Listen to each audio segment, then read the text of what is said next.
sabule mangaramo.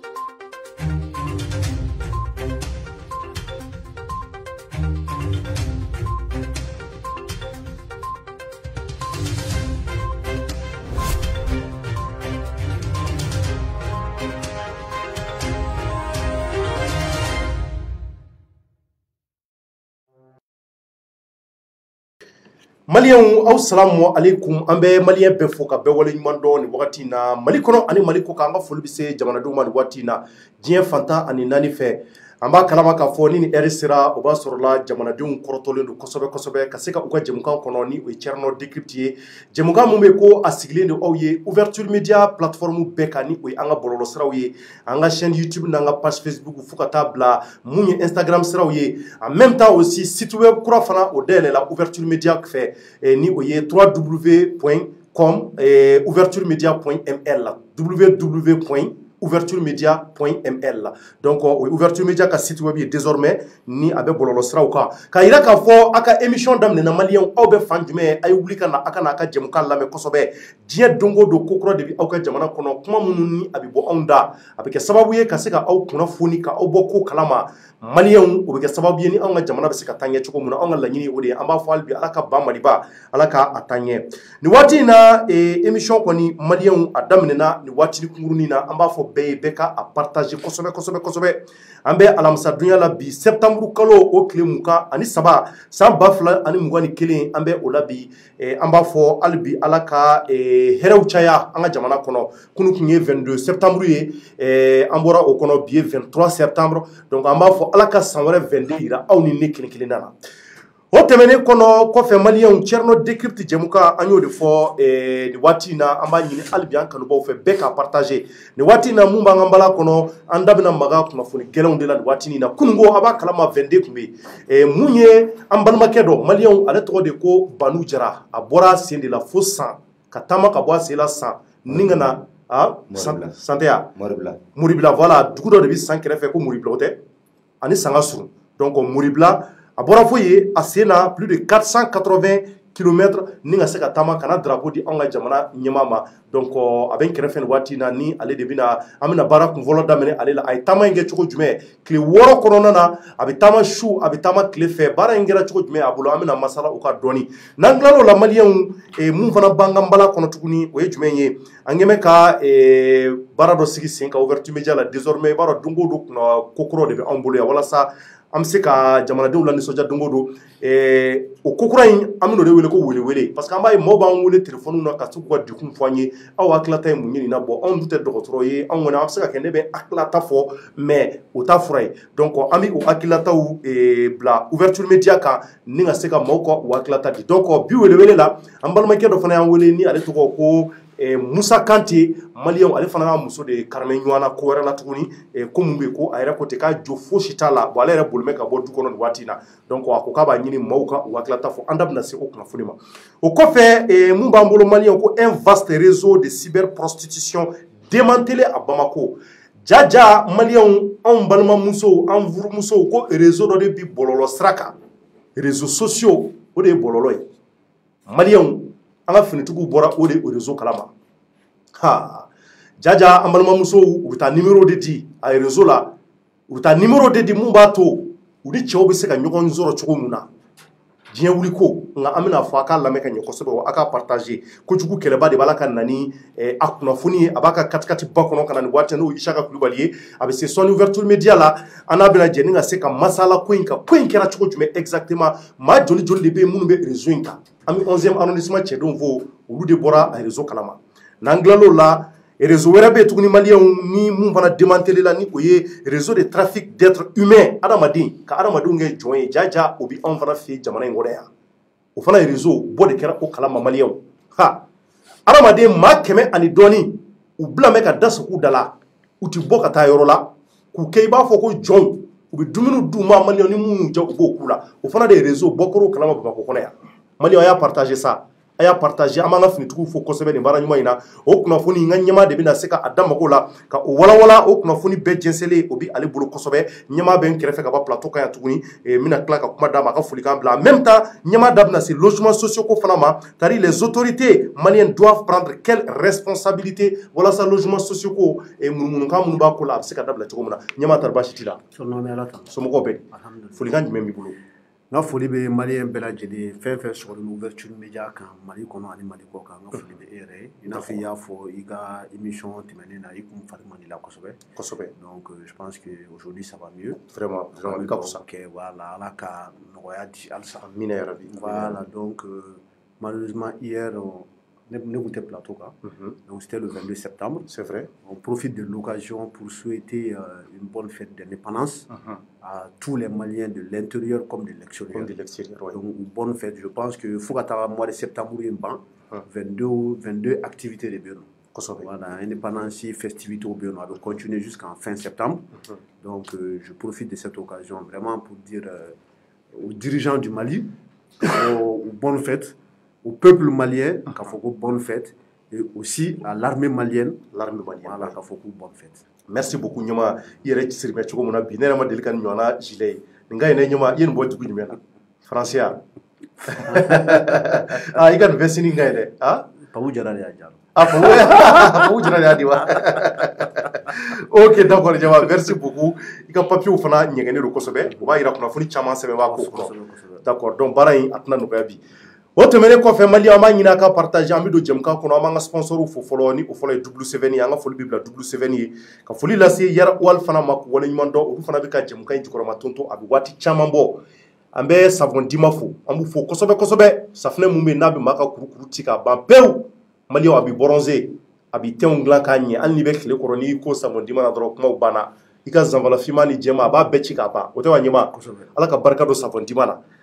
ni waati in na an bɛ tɛmɛ ni baabu ye joona joona Maliyɛnw k'a jira k'a fɔ hali bi an bɛ an kanubaa bɛɛ fo ka bɛɛ waleɲuman dɔn an bɛ kunnafonidila bɛɛ fo minnu bɛ bɔlɔlɔ kan minnu bɛ sɛbɛnniw kɛ minnu bɛ télévision ni radio la an b'u bɛɛ fo maison de la presse an bɛ a maa bɛɛ fo ka président fo Banjugu Dante ani a kunnafonidila fɛn bɛɛ an ka foli bɛ s'u bɛɛ ma an b'an yɛrɛ kanubaw fo diɲɛ fantan ani naani fɛ ni waati in na an bɛ don baabu kɔnɔ komi su bɛ ka kɔrɔbaya an b'a daminɛ Banu na Banu tari baasi t'i la somɔgɔw kɛnɛ ba k'i ye Jara ye anw jaralakaw ka farin dɛ tiɲɛ tɛ ya ni anw jaralakaw tɛ maa tɛ se ka taama ka bɔ fo dugu ni dugu a ka gɛlɛn dɛ tarawelelakaw tɛ se ka nin kɛ o ani danbelakaw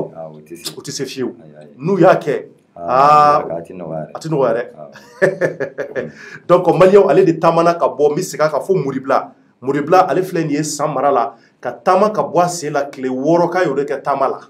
plus de 480 kilomètres ka na fo Kati ka na drapeau di mun ye an ka président de la transition colonel Assimi Goïta ka na drapeau d'a ma a kɛra nisɔndiya ko da ye donc Banu maintenant i bɛ bɔ Moribilakaw dun tari baasi t'u la a sigibaaw ye jɔnni ye a n'a dugutigilakaw dugutigiw ani alimamiw ani maires ani jeunesse ɲɛmɔgɔw d'accord oui mais a dugutigilakaw ye siya jumɛn ye jaralakaw de don ou bien tarawelelakaw olu ye Goïta ye Goïtalakaw Assimi yɛrɛ fanijɛni de ye dugutigi ye dugutigi Assimi Goïta yɛrɛ de ye fanijɛni ye dugutigi ça c'est très bien Moribila dugutigi de Moribila dugutigi o ɲɛna vraiment o ɲɛna bon maintenant k'i bɔra foyi k'i taamana ka bɔ yen tile 6 maaw dabali kɔni banna dɔw ko k'o tɛ se ka kɛ ko tiɲɛ tɛ a kɛra cogo jumɛn a bɛ kɛ ko in kɛra cogo di n bɔra Moribila vendredi sɔgɔmada fɛ juma sɔgɔmada fɛ n ye drapeau ta i ye drapeau ta ka taama se la di mobili ta di moto ta di nɛgɛso ta di wotoro ta taama se la jamana ko de don jamana kanu kana drapeau di ka bɛn ni an ka 22 to ye malikɛ yɛrɛ t'a don ka bɛn n'o ye kana drapeau di an ka président ma n'o ye Assimi Goïta donc n'i y'a faamuya i bɔra juma tɛmɛnen heure jumɛn n bɔra 9h waati 9h waati ka taama ka na se fo Segu ka na Kucala n bɔra Moribila Kucala ka na Kucala ka sɔrɔ ka na Bɛso ka bɔ Bɛso ka na Bila ka na Segu ka bɔ Segu ka na Kɔnɔbugu kana Fana kana Maraka Kungo ka sɔrɔ kana Bamakɔ ka sɔrɔ kana Bamakɔ mais e nin bɛɛ k'i sen la a ko ma gɛlɛya i bolo sira la non a ma gɛlɛya mais i y'a kɛ ka da kun jumɛn kan n y'a kɛ ka da jamana kanu kama parce que bɛɛ kan ka jamana kanu n y'a kɛ jamanaden parce que ne yɛrɛ ye jamanaden dɔ ye kosɛbɛ n y'a kɛ jamana ko kanu ni jamanaden ɲumanya kama bɛɛ kan k'i cɛsiri jamana ko la ne yɛrɛ seko de ye jamana ko in na ka drapeau ta kana di an ka président ma n'o ye Asimi Goyita n'a ka gouvernement bɛɛ lajɛlen ani Choguel kana d'u ma k'u cɛsiri n nana drapeau in d'a ma ka da jamana in a ka drapeau in minɛ a ka jamana minɛ danaya min dal'a kan a k'a ja ka sɔrɔ ka jamana in bɔ bolo la an bɛ a ɲini Asimi jamanaden bɛɛ lajɛlen fɛ an bɛɛ ka jɛ ka fara ɲɔgɔn kan ka dɔ fara Asimi ka station kan pour que jamana bɛ se ka bɔ nɔgɔ la cogo min na voilà n ka laɲini de y'o ye mais i n'a ye ɲɔgɔn ye an y'o ye a ye ɲɔgɔn ye Kati a ye mun f'i ye n nana ka na cikan de fɔ an ye n tɛ a mɛn foyi fɔ an ye n nana ci k'a fɔ ko wa k'a y'a mɛn Ala sɔnna a ma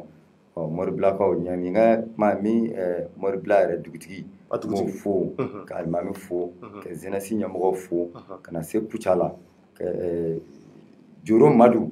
vraiment m'a fo kosɛbɛ ale de ye ne séjour min kɛ Kucala n'o ye su kelen min ye a jɔla n'a fɛn bɛɛ ye ka n yɛrɛ fɛngɛ ka taa sous-préfet fɛ yen an b'a fo ko de Joro Mariu Jara n b'a fo kosɛbɛ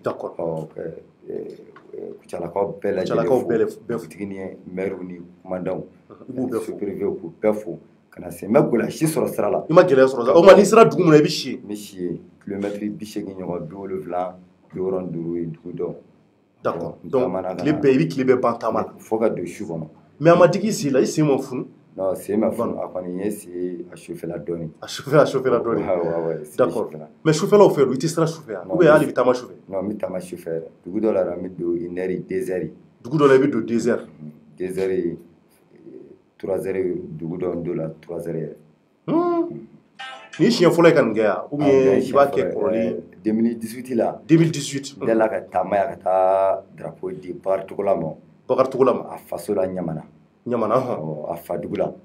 n y'o kɛ 2018 la 2021 na 20 janvier tɛmɛnen n ye drapeau ta ka bɔ San ka taama sen la ka na drapeau di Bandaw ma colonel Asimi yɛrɛ de ye kunbɛ o la Kuluba a ka bonyaw kɛ n ye o kɔni n y'a ɲini ko 2021 na fana 22 na n ye taama ka drapeau ta ka na di Asimi ma vraiment n y'a kɛ jamana ko de kama jamana kanu jamanaden bɛɛ kanu ni Asimi yɛrɛ a kanu bɛ n na kosɛbɛ vraiment Asimi baarakɛla don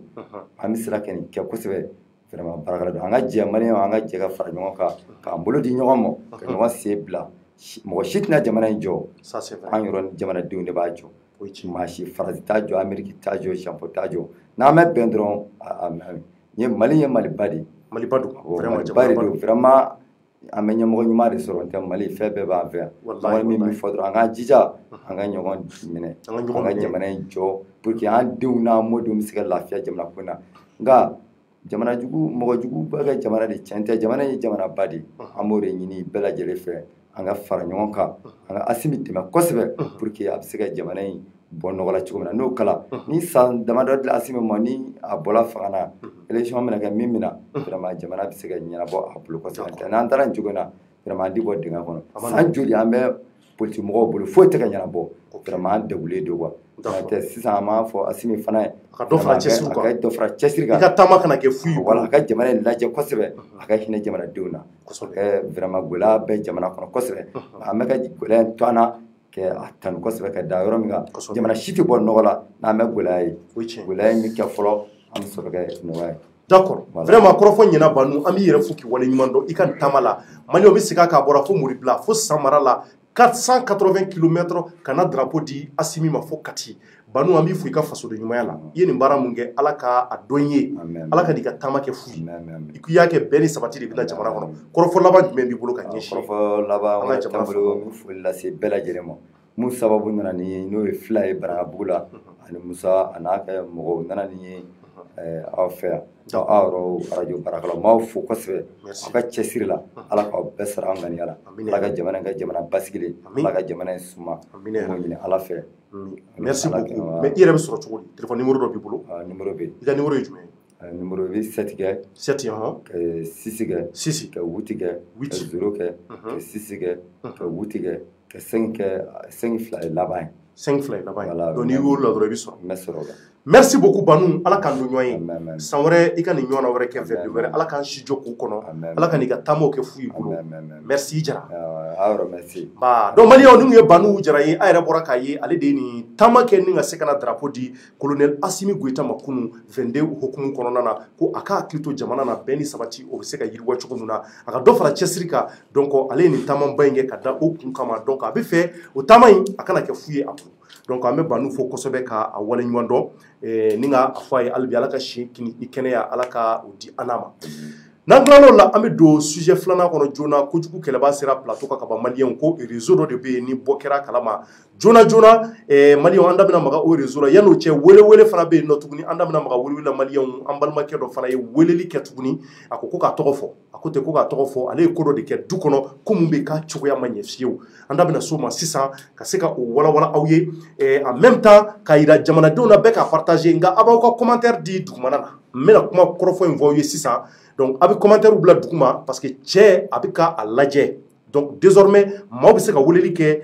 an ka plateforme an ka téléphone numéro kan ka se k'u ka hakilinataw fɔ n'a ye maa mun diya donc pour que solution sɔrɔ a la parce que an balimakɛ Abdulaye Famori ta kɔni o ta kɔni ala y'a kɛ alhamdulilayi solution sɔrɔla a la muso yɛrɛ y'a ka principe fɔ a ko k'o tɛ baasi ye donc an bɛ danbelikɛ fo ka waleɲuman dɔn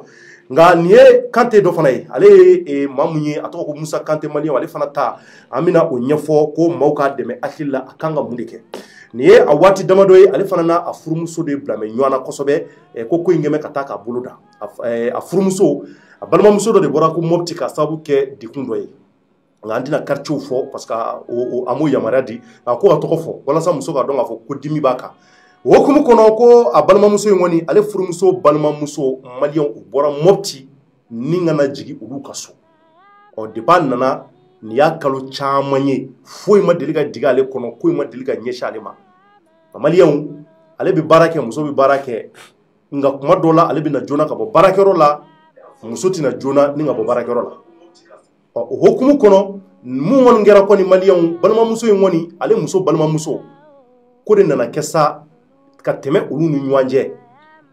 ko de nana tɛmɛ olu ni ɲɔgɔn cɛ n bɛ segin kɔrɔfɔ kan ko mun bɛ yen n'a nana tɛmɛ u ni ɲɔgɔn cɛ ka na cɛnimusoya bɔ a la ko ale yɛrɛ ma sigi n'a ye maliyɛnw ale furumuso de nana bɔ a n'a balimamuso kan ko mun bɛ yen ko a kɛra maloya dan ye nka problème bɛ yɔrɔ mun na a ko k'o de nana kɛ balimamuso in tellement que o maloyara ale maloyara muso ma fosi fɔ muso ma ale dɔgɔya muso ma fɛn fɔ balimamuso ye muso y'u lajɛ k'a kunkolo firifiri ka yɛlɛ a ma foyi fɔ bon muso maloya kojugu balimamuso in maloya kojugu maliyɛnw o y'a dɛn k'a ka minɛnw da ni ka du bila pewu ka taa bon a tɔ tora ale n'a muso ye bon ale yɛrɛ bolo muso kɔni bɛna dimi ka pɛrɛn ale kunna muso m'o kɛ muso y'a ka dumuniw tobi ka na dumuni d'ale ma muso bɛna fɛnw bɛɛ k'ale i b'a fɔ k'o bɛ kɛ kɔrɔlen nisɔndiya kɔnɔ a tɛ foyi fɔ maliyɛnw fo ka n'a kɛ o tɛmɛnen kɔfɛ n'ale yɛrɛ dara sunɔgɔ la muso kɛrɛfɛ ale jari bɛ tigɛ hali ale tɛ se ka sunɔgɔ kow nana kɛ o cogoya la ka na k'o cogoya la fo ka n'a kɛ ale nana maloya sababu la ale ye du bila a ye du bila ko nin y'a tile 15 ye 2 semaines à peu près furumuso tɛ k'a wele a tɛ ka message ci ale ma ale bolo n'ale y'o kɛ muso bɛ n'ale wele k'a fɔ ale k'a ka sabali a ka na sa nin ka dan ni ɲɔgɔn cɛ nka 2 semaines muso m'ale wele a ma message ci ale ma ale yɛrɛ dun da mɛ ale bɛ situation mun na bi ale gêné na ale maloyara kosɛbɛ donc maintenant kuma bɛ yɔrɔ mun na o ye jumɛn ye maliyɛnw an balimakɛ ni o ye Musa Kante a ko kɔrɔfɔw bɛ yɔrɔ mun na sisan kɔni ale t'a dɔn a kan ka mun de kɛ a b'a ɲini jamanadenw fɛ maaw ka sɔn hakili la ko sabula nin fɛn mun n'a y'a sɔrɔ ala la jarabu don wa ale b'a dɔn ale tɛ se ka ɲɔgɔn wɛrɛ k'a fɔ ka diɲɛ wuli ko in kɔni ale sɔrɔ nin cogoya la nka problème bɛ yɔrɔ mun na a kan ka mun de kɛ qu'est-ce que lui doit faire pour que ale ka foyer hali bi a bɛ se ka ɲɛ muso kɔni ma fɛn fɔ ale t'a dɔn o kɛra ka da kun mun kan bon ale fana ma se ka kariya ni ka se ka gɛrɛ muso la walasa mun b'a to kuma ɲɔgɔn bɛ tɛmɛ ni ɲɔgɔn cɛ donc maloya sababu la ale y'a yɛrɛ ɲini ka taa donc fo bi muso tɛ k'ale wele a tɛ k'ale réclamer fosi donc qu'est-ce que lui doit faire kuma b'o yɔrɔ la ɲɛma i bɔra ka nin kuma mɛn dɛ vraiment nin ko in vraiment c'est très grave c'est très grave cɛ yɛrɛ ko k'a jɔ foyi t'a la ko in kɔni kɛra ko ji bɔnni ye donc ko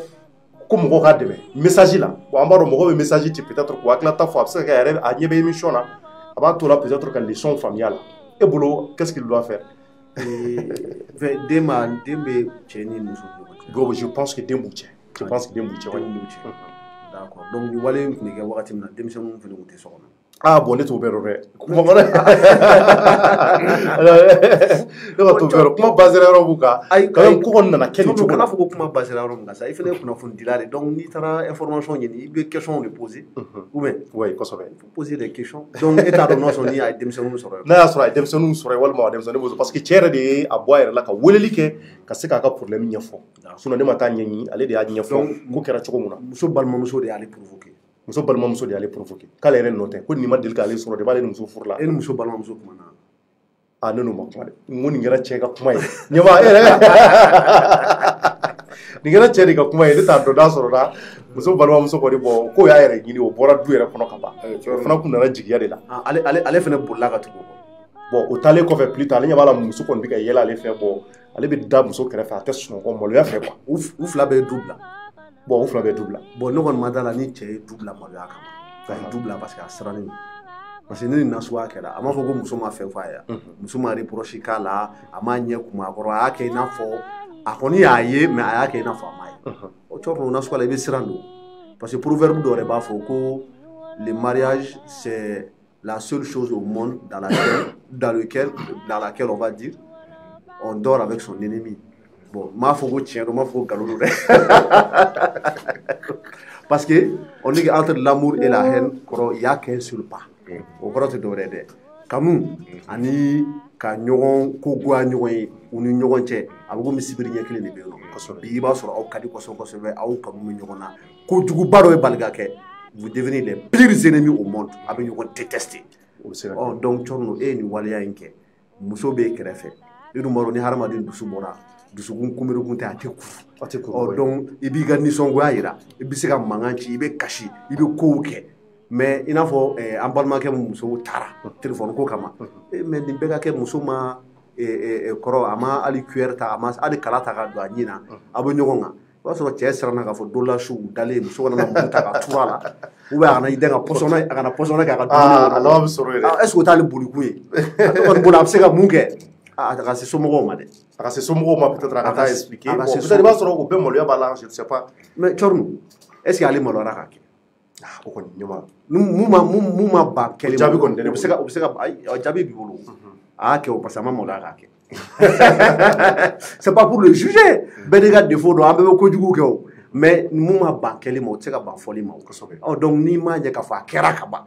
donc maintenant il faut chercher des solutions o solution tɛ dɔwɛrɛ ye a ka se muso somɔgɔw ma a ka se a yɛrɛ somɔgɔw ma u ka kumalasigi kɛ cogo min u ka kumaw ni ɲɔgɔn cɛ a banna bon comme kɔrɔ ninnu expérience b'u la ka tɛmɛ expérience kɔrɔ yɛrɛ sera voilà peut-être que ale bɛna se ka conseil di mun ka girin ka tɛmɛ d'accord donc ni maa minnu fana bɛ fɛ k'i ka kɔrɔfɔw di wele la k'i ka hakilila di parce que anw tɛ se ka juger anw tɛ juger anw b'a fɔ maaw de b'u hakilata d'a kan peut-être donc téléphone numéro an y'o de fɔ an y'o bila a ye ni o ye 51 55 71 72 kɔrɔ tari baasi t'i la basi foyi tɛ na tɔɔrɔ tɛ ba alhamdulillah ko nin waati in na ko un vaste réseau de cyberprostitution démantelé à Bamako wa yanni n ka n da don kuma la Cɔrɔnɔ n bɛ foli bila i ma fɔlɔ k'a fɔ an kun y'a mɛn kɔsɔn in na k'a fɔ i kun fari man di la wallahi mun fari man di la a fisayara sisan bi yɛrɛ de ka ala deli ala k'o kɛ ɲɛta ye amina yarabi ka foli di an ka ɲɛmaa yɛrɛ ma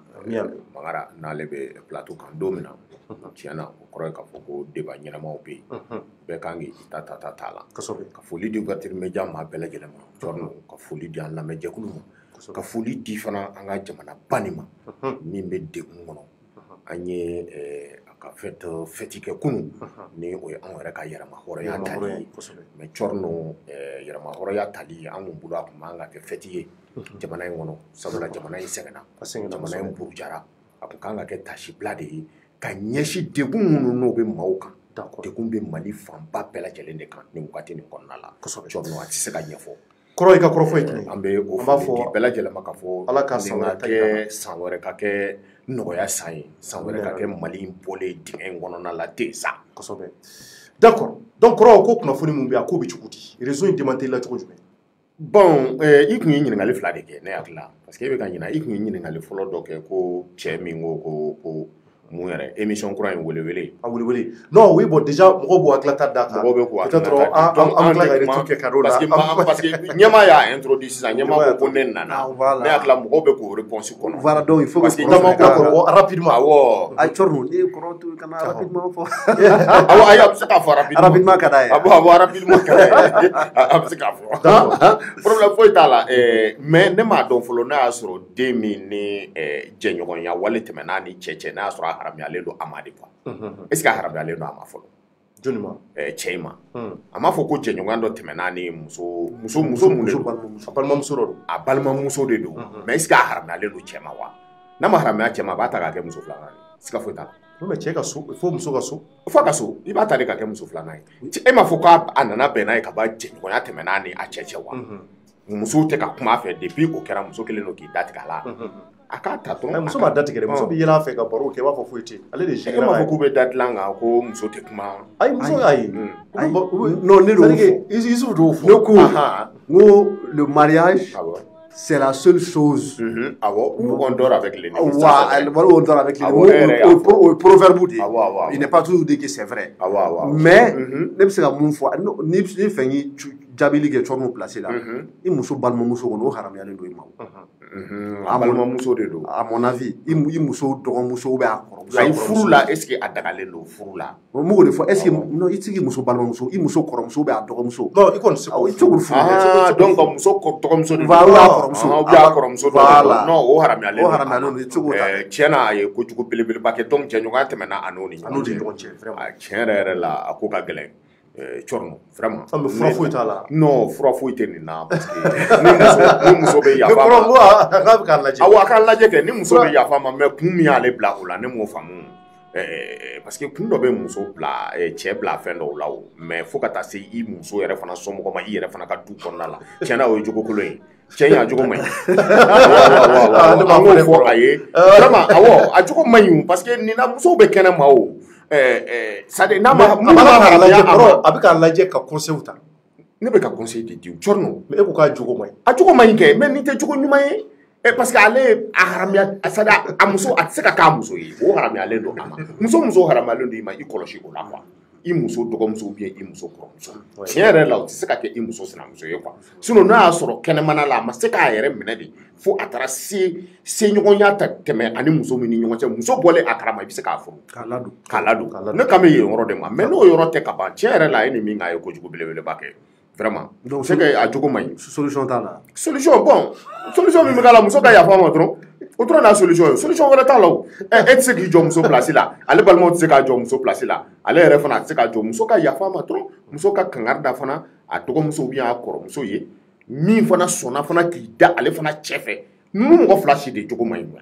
est ce que a faamu kangari ka da o ye mais n'a bɛ se ka yafa a cɛ ma a bɛ yafa a cɛ ma mais n'a tɛ se yɛrɛ de fewu ka yafa a cɛ ma tiɲɛ yɛrɛ la a jo do fana. ne yɛrɛ ka yɔrɔ kun yɔrɔ min est ce que ale yɛrɛ kun kan ka bɔ hali so parce que n'ale bɔra so. parce que ni mɔgɔ fila si de man ɲi. a bɛ n'a yɛrɛ jira ni mɔgɔ fila si man ɲi ale balimamuso m'a dɔn k'a fɔ ko ale kɔrɔmuso de furulen don ne ma a ka diɲɛ n'a ka lahara de ye nin ye fo ka t'i da o fɛ tiɲɛ yɛrɛ la muso in a cogo man ɲi cɛ fana ma o dɔn ka se i yɛrɛ la k'i yɛrɛ minɛ parce que cɛya ye o dɔ de fana ye quoi ka nege to i la k'i ban. o cɛya ye mais kɔrɔ mun bɛ ka ne dabali ban nin ko in na généralement an yɛrɛ ka terme na u b'a fɔ ko ni ko kɛra du kɔnɔ ko muso bɛ sute o de tɛ yan ka sauter ou bien ka sute i bɛ taa i faso la donc Zeyna Chorno an balimakɛ de sutera o tɛ yan ale sutera mais n'a ma sute ni dabali ban ko ye dɛ maloya de b'a ɲɛ la n'o ko maloya sisan a siranna de sa a ye ɲɛma cogo di mais Chorno mais i ye nin kojuguba in kɛ i muso bɛ ka yɛlɛ i fɛ ala m'a ɲɛ kun i b'a fɔ i dalen dolo la a bɛ fɛn dɔ ta ka taa k'i bolo dɛ ne kɔni bolo cɛ bɛ maloya sinon a tɛ siran a tɛ siran kɔrɔ siran don sa siran tɛ sa a bɛ ka maloya de et puis a bɛ ka siran fana ko dɔw fana ɲɛ mais a tɛ siran muso in kɔni ɲɛ n'a bɛ siran muso in a tɛ jɛɲɔgɔnya ta ka muso dɔgɔnin ou bien muso kɔrɔmuso sɛgɛrɛ non a tɛ siran ɲɛ siran kɔni i b'o bɔ a la pewu a tɛ siran ɲɛ awɔ mais ko dɔ ko min bɛ ka kɛ wagati nin kɔnɔna la muso tɛ ka kuma a fɛ muso kelen don k'i ta to a kɔnɔ a bɛ k'a yɛrɛ tɔɔrɔ nin wagati nin kɔnɔna la a bɛ fɛ muso ka kuma a fɛ walasa o ka kuma nin ko in kan nin ko in ka ban o dɔrɔn de don donc a b'i majanya dɔɔnin ka miiri i n'a fɔ a y'a ɲɛfɔ Chorno ɲɛna walasa a bɛ se ka sira sɔrɔ a la cogoya min na. Ok, kɔrɔ a tɛ tɛmɛ nin kan an bɛ kuma an yɛrɛ balimakɛ wa an hakili to an yɛrɛ la vraiment furuɲɔgɔnya la c'est très important an ka musow ka hakɛ an ka se ka bonya musow fana ka cɛw ka hakɛ bonya c'est très important a b'a to jamana yɛrɛ bɛ jidi a b'a to an ka jamana bɛ kɛ jamana ɲuman ye donc il faut que bɛɛ k'i yɛrɛ comporter ka ɲɛ c'est très important. Cɔrino n bɛ na ni fɔlɔ n'i ye muso furu u bɛ muso dɔgɔnin fara a kan a bɛ fɔ a ma ko farankan ko a ɲɛna quoi u b'a fɔ k'a ɲɛna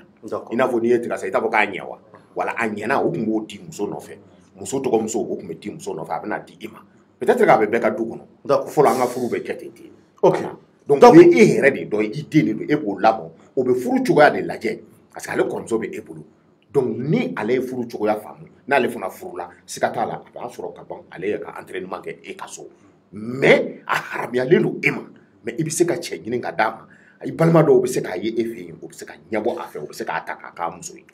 Voilà. D'accord kɔrɔ donc merci beaucoup an ka don sujet principal kɔnɔ rapidement ko sujet mun b'i bolo ko réseau e ka rapidement nin an bɔra réseau dɔ kɔ waaye bɔn komi heure bɛ ka taa su bɛ ka kɔrɔbaya. Ayiwa ni su bɛ ka kɔrɔbaya an bɛ don réseau in kɔnɔ komi yɛrɛ ko ten ko réseau min don cɛ ni ɲɔgɔn cɛ ka jɛ muso fɛ en dehors du mariage i n'a fɔ i ye dɔ in fɔ cogoya min na o fana dɔ don mais ninnu kɛlen bɛ ka plateforme dɔ de créer u b'a fɔ ma ko blog rencontre intime secrète bɛɛ lajɛlen b'a dɔn n hakili la minnu tulo b'an na n'u b'a dɔn o bɛɛ b'a mɔgɔ caman bɛ blogu nin sanfɛ muso min b'a sanfɛ a ka ca ni muso 200 ni kɔ ye cɛ minnu fana b'a sanfɛ a ka ca ni cɛ 200. Blog rencontre intime secrète. rencontre intime secrète. rencontre intime secrète. a bɛ réseaux sociaux de kan. o bɛ Facebook kɔnɔ mais blog fermé don.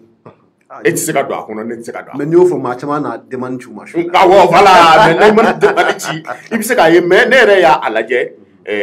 ne y'a ye k'a fɔ a réseau nin dayɛlɛlen don Afrique dugu caman na n ye Benin ta ye n ye Côte d'Ivoire fana ta ye bon mɔgɔ minnu bɛ fɛ ka jɛɲɔgɔnya kɛ dogo la o réseau de don wa muso dɔw fana bɛ yen i bɛ taa sɔrɔ olu n'u cɛw man di ou bien olu cɛw tɛ cɛya la olu bɛɛ bɛ réseau in sanfɛ dɔw ta ye wariko ye dɔw ta ye ko wɛrɛw ye mais ni réseau ni administrateur kelen de bɛ a la ale de b'a bɛɛ administrer ni maa min n'i bɛ fɛ ka don a la i bɛ na n'i photo de ye n'i y'i photo di ale ma ani ka numéro de téléphone ale b'i photo masquer k'a bila réseau sanfɛ mais a t'i ka numéro di fɔlɔ mais cɛw de bɛ musow lajɛ i n'a fɔ musow fana bɛ cɛw fana lajɛ donc maintenant ni min kɛra e ɲɛnata ye e yɛrɛ tɛ se ka ɲɛ min yɛrɛ nɛgɛ kɔ i n'a fɔ Cɔrino ka cɛ ye a ma se ka ɲɛ a balimamuso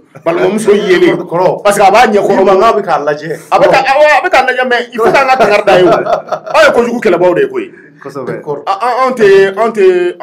fɛn kɛ koyi Cɔrino an ye nin camanba kɛlɛ ne yɛrɛ ye nin camanba ne donna nin camanba ko ɲɛnabɔ cogow la furu minnu fana sara k'a sababu kɛ nin jɛɲɔgɔnya ninnu ye n welela a caman kan nin réseau nin ne e y'a ye e mana muso ye ni muso n'a kɛra i ɲɛnata ye i bɛ administrateur in de wele n'i y'o wele i b'a fɔ ko nin muso nin a photo filɛ nin ye parce que e t'a visage dɔn parce que visage t'i intéressé o min b'i intéressé o ye muso yɛrɛ forme n'a kɛcogo ye voilà u bɛ hakɛ to baara in bɛ kɛ ni yɔrɔ min ye quoi maintenant sisan cɛ b'a f'i ɲɛna ni ne ka di ye awɔ n'i ko k'o ka di i bɛ 800 di cɛ ma cɛ b'a fɔ bon n bɛna muso ka numéro di i ma i ni muso bɛ contact ta maintenant muso 800 bɛ di cogo di Orange Money a bɛɛ bɛ ci Orange Money fɛ i t'a ye i ti cɛ ye cɛ ti ye a ko ni vu ni kɔni donc Orange Money mana ɲuman dɔrɔn kama dɛ ayi bon n'i bɛ fɛ k'a kɛ min ye ɲɛma n'i y'a k'o ye i b'a k'o ye quoi bɔlɔlɔ fana sanfɛla bɛ ten a bɛ komi réseaux sociaux merci parce que n'i b'a ɲini ɲuman kama e bɛ fɛ ka kalan kɛ sisan i bɛ livre bɛɛ sɔrɔ a kan i bɛ ka kalan kɛ bɛɛ n'i nakun voilà merci donc ne a ye muso ka numéro d'i ma i bɛ 800 d'a ma maintenant e ni muso de bɛ rendez-vous di ɲɔgɔn ma sisan yɔrɔ min mana aw ja n'aw taara yen bon u b'a fɔ ko demi pension o ye demi journée demi pension awɔ demi journée i bɛ se k'o ta ni muso ni ɲɔgɔn cɛ o ye 3000 ye mais journée complète o ye 6000 ye mais ni demi pension don ni demi journée don o 3000 nin na 600 o bɛ sara administrateur in ye tuguni muso de b'o sara administrateur in ye cette fois-ci plus 3000 voilà ça fait maintenant ni journée complète don 30000 o bɛ 6000 francs sara administrateur in ye administrateur kelen de don donc a kelen bɛ ka muso camanba de kɛ a kan e muso min fana n'i nana ni muso kura donna ou bien ni cɛ kura donna o bɛ muso kura in photo ta a b'a fɔ ko nin ye mɔgɔ kura nalen ye ayiwa aw ɲɛ b'a tigi la a filɛ nin mais a ɲɛda kɔni tɛ bɔ i ɲɛda bɛ masqué donc o ye muso caman sama ka se a ma sabula a yɛrɛ réseau tɔgɔ rencontre intime secrète ko dogo ni dogula la o de bɛ Mali la yan o de bɛ yan Bololo sira dɔ de don mais a groupe fermé le don u b'a fɔ ma ko bloc rencontre intime secrète bloc rencontre intime secrète mɔgɔ wɛrɛ t'i don a kɔnɔ ni i initielen tɛ a kɔnɔ donc u bɛ taa o sira kan sisan ɲɛkila réseau nin bɛ a mɛnna k'a bɛ san 2 bɔ bi administrateur bɛ ka réseau in kɛ u b'a fɔ ɲɔgɔn ye musow b'a fɔ ɲɔgɔn ye i n'a fɔ cɛw b'a fɔ ɲɔgɔn ye gɛrɛw na cogoya min na i n'a fɔ musow fana b'a fɔ ɲɔgɔn ye tɔncɛyɔrɔw ni fɛnw na u ka hakɛ to fɛnw na paricɛyɔrɔ ninnu ni kungokɛyɔrɔ ninnu ni fɛnw na ani balani sokɛyɔrɔ ninnu na u b'a fɔ ɲɔgɔn ye donc bɛɛ ka téléphone bɛ a bolo u b'a fɔ ko réseau dɔ bɛ yen ni demi pension i bɛ se k'o ta ni cɛ dɔ ye donc 3000 o bɛ bɛn e ka tɔn sara wari ma bon i bɛ se ka taa dɔrɔn i b'a sara dɔrɔn i bɛ tɛmɛ n'i yɛrɛ ye quoi donc c'est quelque chose c'est trop secret de telle sorte que musow yɛrɛ tun taara a la cɛ la fo musow cayara a ko musow cayara kan fo muso furulenw taara don a la an bɛna an balimamuso min ka kuma f'i ɲɛna bɔ kɛra réseau kalama ni ale min yɛrɛ ye maliyɛnw a y'a muso de don wa den 2 de b'a bolo a b'a ka furu la a yɛrɛ côté ale b'a cɛ fɛ ale b'a cɛ fɛ wa den 2 o bɛ a bolo mais seba tɛ cɛ ye ko cɛ ka baara tiɲɛna nin wagati nin kɔnɔna la donc degun bɛ ale yɛrɛ kan donc ale kɔni bɛ taa ka demi pension nin ta ka mago de dilan ni o ye demi pension o ye 3000 ye ayiwa i ka kuma ninnu ɲɛmaa bɛ yan sisan n tɛ mɔgɔ caman yɛrɛ a b'a bɛɛ demi pension wulila ni min bɛ kɛ o bɛ kɛ maliyɛnw ko bɛ dugu kɔnɔ a y'a partager an bɛ segin a kan bɛɛ k'a partager parce que ni réseau bɔ de kɛla nin kalama ko an balimamusow baden de b'a kan a ka ca maa 700 ye a ka ca parce que cɛ minɛna don min na a ka téléphone lajɛra téléphone ma se ka da de téléphone bɛ sonné f'a bɛ décharger e ko réseau in démantelé la muso de kama muso kelen de kama o muso o fana mena no o ye o muso kelen ni ale tun bɛ fɛ ka bɔ komi n y'a f'i ɲɛna cogoya min na muso furulen don den 2 b'a bolo an tɛna tɔgɔ fɔ awɔ donc muso furulenw de don wa muso furulenw b'a kan i n'a fɔ muso ganaw b'a kan awɔ muso furulenw b'a kan muso furulenw yɛrɛ ta ka ca la maliyɛnw don wa walima maliyɛnw i bɛ maliyɛnni minnu dɔn olu don mais étranger bon ma étranger ko kuma mɛn a la n kɔni y'a mɛn k'a fɔ ko maliyɛnni muso ani cɛw voilà parce que photo kɔni bɛ yen photo bɛ yira sutura kɔnɔna la cɛw bɛ photo lajɛ u bɛ musow forme de lajɛ mais i t'a tigi ɲɛna ye mais cɛw fana ka photo tɛ bila ni musow bɛ t'u lajɛ bon o m'o yɔrɔnin fɔ an ɲɛna mais ne bɔra an ye enquête daminɛ wagati min na n bɔra kalama k'a fɔ fana effectivement muso dɔw fana ta fana tun ye cɛko ye olu fana tun bɛ réseau in sanfɛ quoi parce que rencontre la ni fɛn dɔw tɛmɛna aw ni ɲɔgɔn cɛ administrateur ɲakila ale tɛ bɔ olu dɔw kalama quoi mais administrateur kun y'a ta dabɔ min kɔni kama o ye musow ni cɛw ka se ka ɲɔgɔn sɔrɔ dogo ni dogo la hali n'i bɛ furu kɔnɔ hali n'i bɛ kanu kɔnɔ e ka se k'i ta sɔrɔ cɛ fana ka se k'a ta sɔrɔ nɛgɛ sira fɛ e b'i ta sɔrɔ wari sira fɛ ou bien i bɛ nafa min kɔ cɛ ye donc cɛw de tun bɛ pension sara cɛw de tun bɛ pension sara ka caya demi pension ani pension complète n'o ye 30 000 francs ye mais muso de ko k'ale bɛna bɔ muso furulen de ko k'a bɛna bɔ ale ko k'ale bɛna bɔ sabula ko in ka situation yɛlɛmana maintenant ale y'a ɲini administrateur fɛ a bɔ karisa désormais i bɛ n tɔgɔ bɔ réseau in kan n photo min n'a b'i bolo n'i bɛ k'a bila i b'a photo in retirer ka bɔ réseau kan sabula bi ne bɛ bɔ mais ɲɛda tɛ ye o ale siran b'o la n bɛna nin kuma ye sisan c'est-à-dire parce que hali ni ɲɛda tɛ bɔ quand même u bɛ rencontre bɛ kɛ parce que i ka numéro bɛ di a tigi ma voilà e bɛ to e ni dɔw ye ɲɔgɔn ye ka ban numéro mɔgɔ wɛrɛ bɛ se ka e forme ye tuguni o fana bɛ se k'a fɔ ko non ale bɛ nin de fɛ donc administrateur bɛ numéro di o ma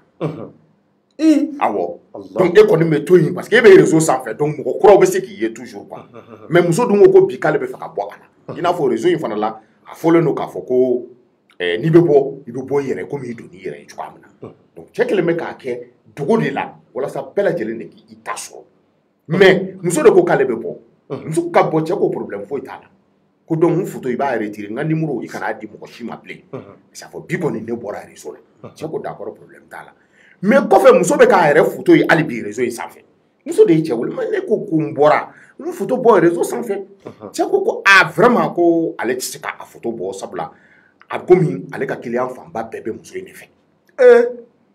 donc marché dɔ de don ale tɛ se ka nin marché in perdre donc fo muso ka continuer muso in kun ye fɛ Jennifer Lopez ou bien o kɔni an b'o to cɛw de bolo k'o to ne bolo mun na kɔrɔ il fara sa kɔrɔ mun ko so aw mun ye kɔrɔ aw de b'a ko duman ninnu na kolo mɛ dɔw parce que aw ye denmisɛnninw ye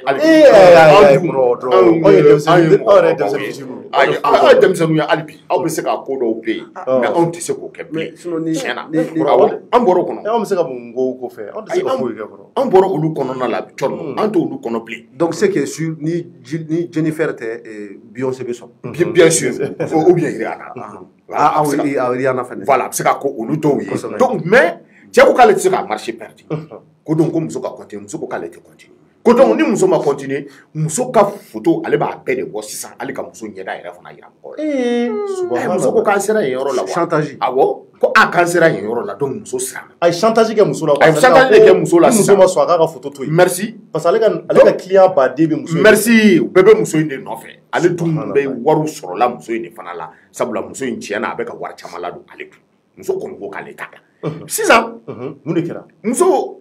tile fila dɔrɔn muso ɲɛ b'a yɛrɛ ka photo la a yɛrɛ ɲɛda yɛrɛ bɛɛ bɔlen bɛ réseau sanfɛ muso y'a wele muso ko mais ko karisa k'i bɛ se ka nin kɛ cogo di ko ne m'a f'i ɲɛna k'a fɔ ko ne ye muso furulen denw bɛ n bolo fɛnw bɛ n bolo ko mais k'i bɛ se ka nin kɛ cogoya jumɛn na donc an ko pour que muso ka photo in kɔni ka retiré ko fo ni muso ye wari dɔ sara ale ye non chantage donc a commencé ka muso chanter muso ye wari fɔlɔ sara ye filanan tuguni muso y'a sara ye muso ko karisa n b'i deli de sisan ne ye denbatigi ye ne ye muso furulen kɔrɔ hakɛ to dɛ yanni ka cɔrɔ yanni kɔrɔ ka kuma ka taa yɔrɔ jan ne bolo cɛ y'a ni ka jugu dɛ parce que muso ye pension ni demi pension fɛn fɛn sɔrɔ baara in na a y'a bɛɛ minɛ a la awɔ mais o de don awɔ a y'a bɛɛ minɛ a la kɛ donc sisan muso de kɔni tɔɔrɔ la muso taara a b'a kɛ cogoya min na donc i yɛrɛ y'a ko tɔ faamu sisan muso fana taara ka taa i solomani don 11e arrondissement na ka taa a ɲɛfɔ commissaire ɲɛna ni commissaire bɛ se ka nin ko in lajɛ cogoya min na cɛ bɛ se ka wele ale furadama fana ale ɲɛma cɛ ye mais téléphone dɔrɔn de b'a ni cɛ cɛ parce que cɛ tɛ mɔgɔ si ye mɔgɔ si t'a ye fana il est administrateur a b'a ka so kɔnɔ a ka machine b'a bolo a b'a ka baara kɛ i tɛ n dɔn n t'i dɔn mais musow bɛɛ lajɛlen muso camanba bɛ yen minnu bɛ réseau nin kɔnɔ minnu b'a dɔn donc olu fana b'a ka numéro di mɔgɔw ma donc i bɛ don réseau in kɔnɔ ten muso de taara ka t'i dama kasi sisan 11e arrondissement ye n'o ye commissaire Mamudu Jabate an bɛ fɔ Jabate ka yɔrɔ an bɛ foliba d'a ma nin waati nin na sabula numéro dɔrɔn de dira o ma k'a fɔ k'u ka ɲinini kɛ ne o numéro ye donc Mamudu Jabate a y'a ka chef-beureu wele donc u ye ɲinini kɛ fo ka taa bɔ cɛ kan Kalabankɔrɔ wo dɔ kɔnɔna la yen a kɛlen bɛ awɔ Kalabankɔrɔ a kɛlen bɛ ka so dɔ ta donc a b'o so in de kɔnɔ yen administrateur in b'a ka fɛnw bɛɛ de kɛ u taara ka t'u bolo d'a kan ka taa n'a ye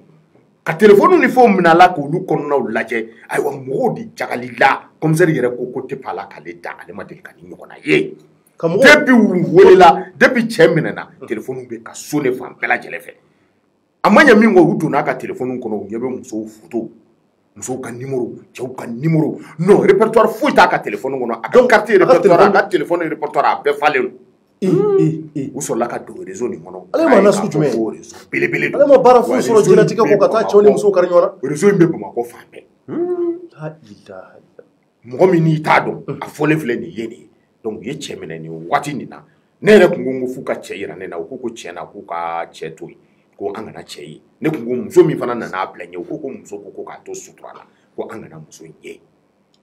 mais pour le moment kɔni a ye muso in photo ta ka bɔ réseau in sanfɛ wa réseau in pour le moment Jabate a n'a ka cɛdenw u ye réseau in datugu mais réseau in datugulen téléphone bɛ ka sonné maaw siranna u sirannen don maaw sirannen don réseau in kɛra cogo di minnu bɛ a kan olu sirannen don parce que dɔw yɛrɛ an bɛ bɔ yen kunun tuma min na dɔw ko u bɛ k'u dɛn ka commissariat wele u dɔnbaga minnu bɛ k'u ɲininka yala n'a y'a sɔrɔ commissariat yɛrɛ tɛ k'olu yɔrɔ ɲini quoi sabula dɔw b'a la k'a tɛ se ka fɔ ɲɛmaabaw b'a la ɲɛmaabaw b'a la faamaw b'a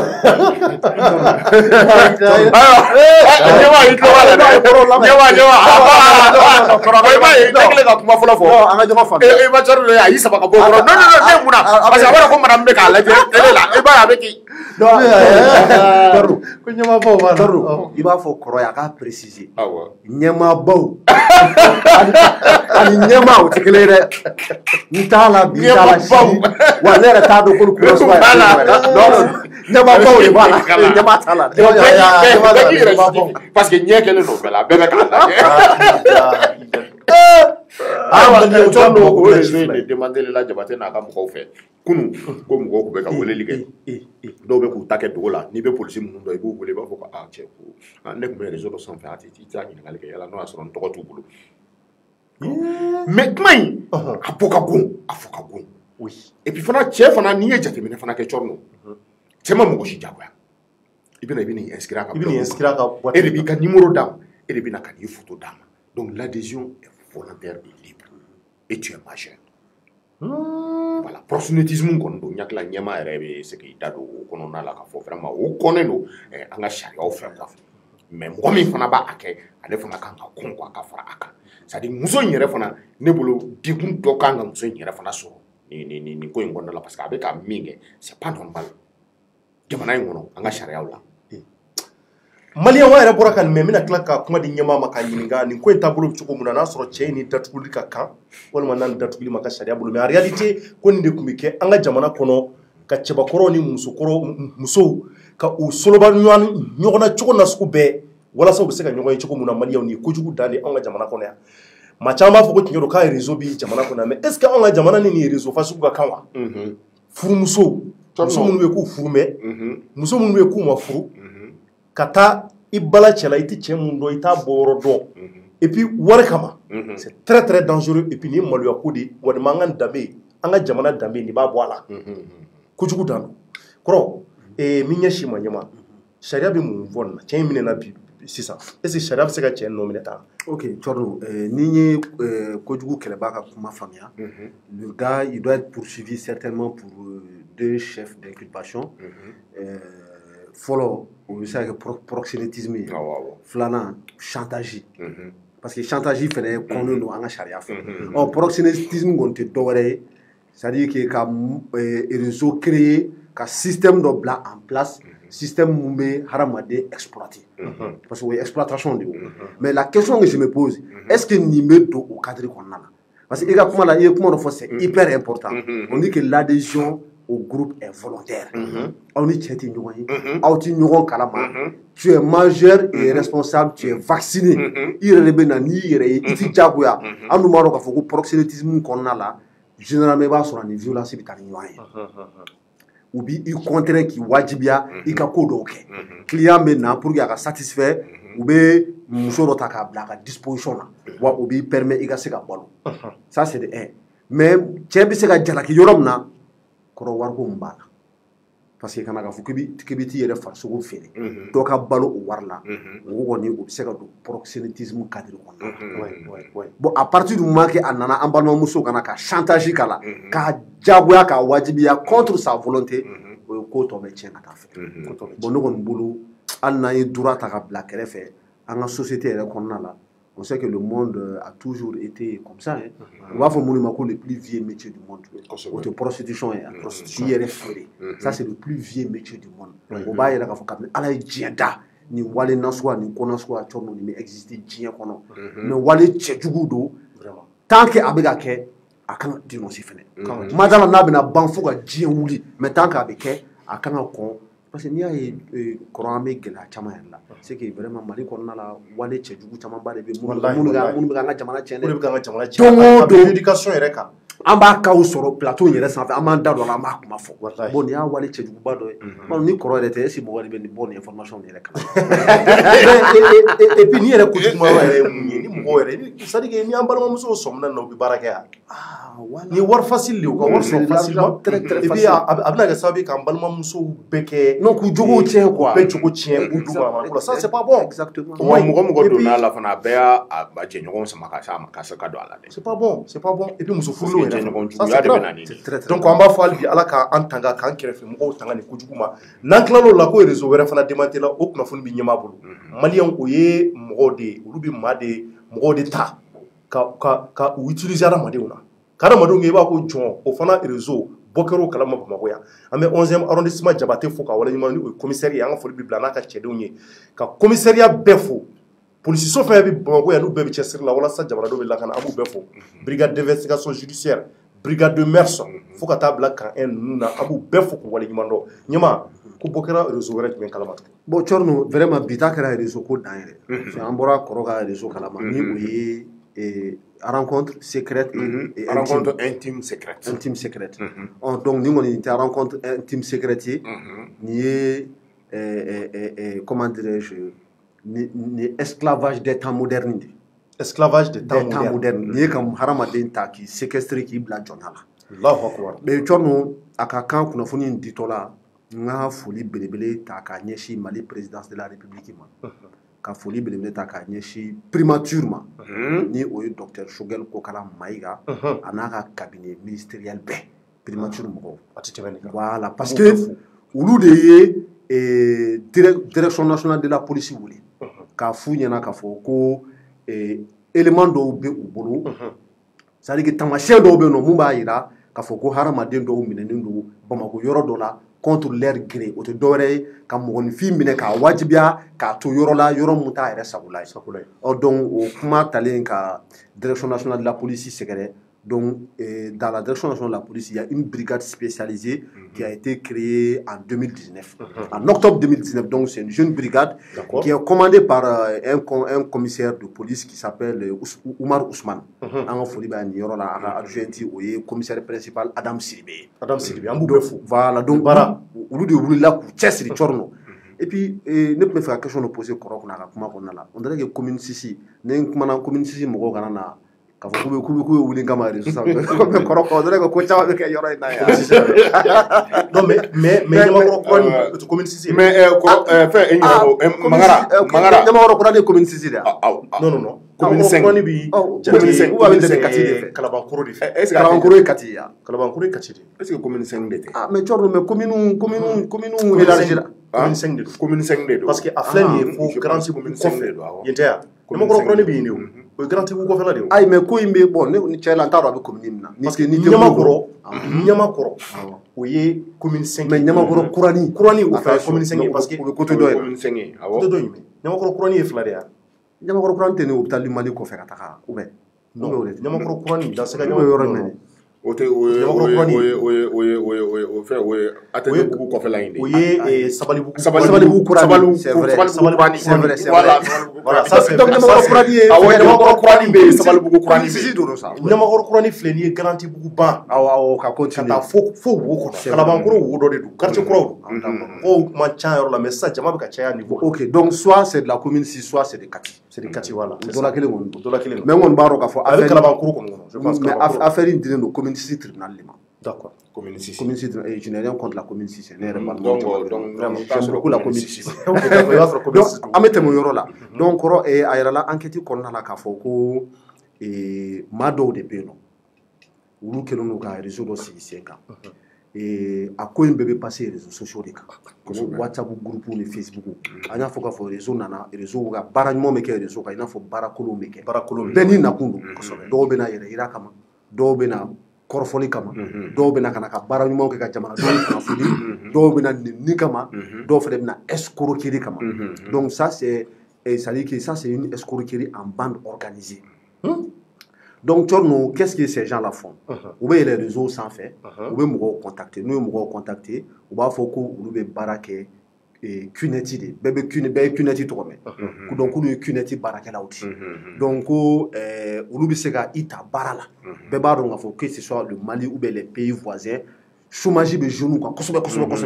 bon i dun mana fɔ jeune ɲɛna k'a fɔ ko n bɛ se ka baara ɲini ka d'i ma o baara in a société mère o bɛ États-Unis ou bien a bɛ Europe mais an ka base belebeleba o bɛ Bamako donc ni i nana ka don a la on peut te payer chaque semaine $200. Or, $200, nous multiplié par 4. Ça fait combien? Ça te fait 1200. Non, ça te fait combien? $800. Ouais. $800 à peu près. Oh, $800. On est au Wakeme Jate. On veut se faire John Yana qui est bon là. Donc, on veut me recruter. Donc, nous, on veut recruter. On veut nous.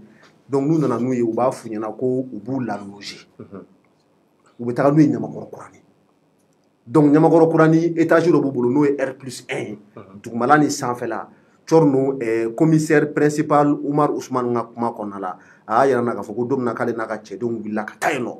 k'u ye mɔgɔ 103 u y'o de séquestrelen sɔrɔ nin so in kɔnɔna la mɔgɔ 103 personnes 103 ouverture média yɛrɛ belebeleba bɛ yan nɔ kɔrɔ dɔ bɛ sanfɛ étage bɛ yen nɔ dugumala bɛ yen nɔ mais est ce que 103 personnes bɛ ku yan nɔ voilà donc ils ont trouvé 103 personnes qui étaient séquestrées là-bas depuis des mois et des mois mais nin dɔ kɛra ɲamana grâce à 14e arrondissement o y'a sɔrɔ kadi de tun ye commissaire ye olu fana delila ka bɔ a réseau dɔ fana kalama ɲamana fa in fɛ yen nɔ o fana mɔgɔ caman tun b'olu fana bolo yen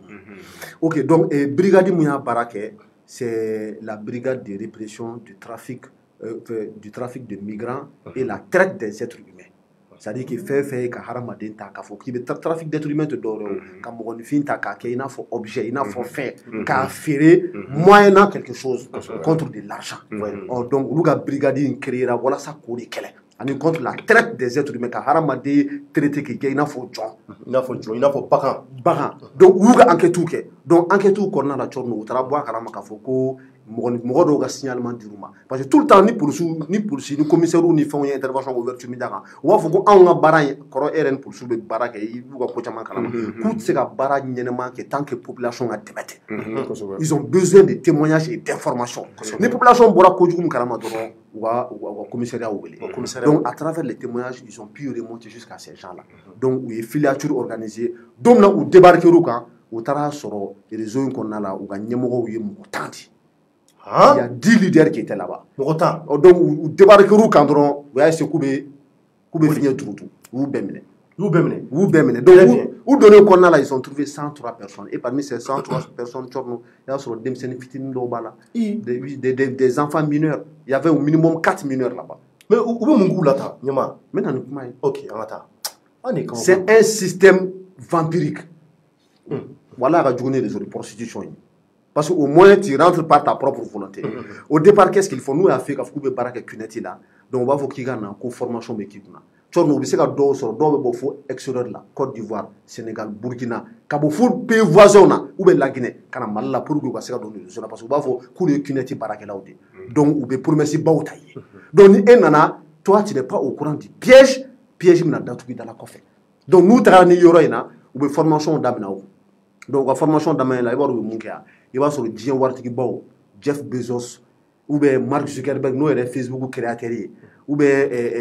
comment dirais-je, Bernard Arnault. C'est-à-dire que les plus riches du monde, ou bien les grands hommes célèbres là, ou bien formation au départ, ou bien, il y a un objectif à atteindre, ou tu es